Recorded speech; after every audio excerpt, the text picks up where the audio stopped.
Hi. Well, this week's module asks you to create a video for your blog post. Now, I totally understand if this is a little intimidating. I'm still intimidated making videos. But videos are an incredibly powerful way of conveying your message to your reader, as long as they're used effectively. So to give you an example, I could tell you all about some of the people that I work with.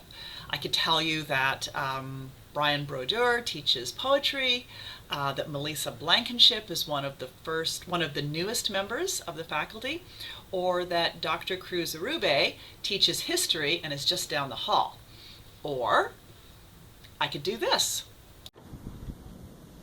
Hello, I'm Dr. Brian Brodeur in the English department. Hi, I'm Dr. Stephen Peters. I'm in the English department as well. Hey, let me in. Hi, I'm Melissa Blankenship, and I am a news member of the English department here at IU East. I'm Laverne Nishihara, and I teach English here. Hi, I'm Gene Cruz-Ribe. I'm in the history department. This is one of my favorite students. Okay, so which was more effective? Me telling you that Melissa Blankenship is one of the newest members of the faculty, or actually showing her to you, letting you hear her voice, see her face, see her office, right? So video is very, very powerful compared to merely telling your blog visitor. So you have a few options. I made this little video fairly quickly, fairly easily. I used my cell phone for part of it, which admittedly is not the best choice. After I did it, I realized that I really wasn't too crazy with the format of the cell phone video, but it is an option. I edited this video using YouTube's video editor feature, which is really easy to use, it's free, and it's available basically anywhere there's internet. So it doesn't involve you having to go and buy software. I also really thought about the order in which I constructed this video. So I wanted to have some type of introduction.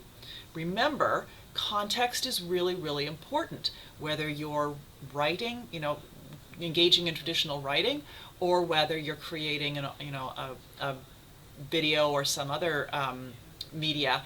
You really need to create context for your reader or viewer. And then I chose the order in which I ordered the little individual clips.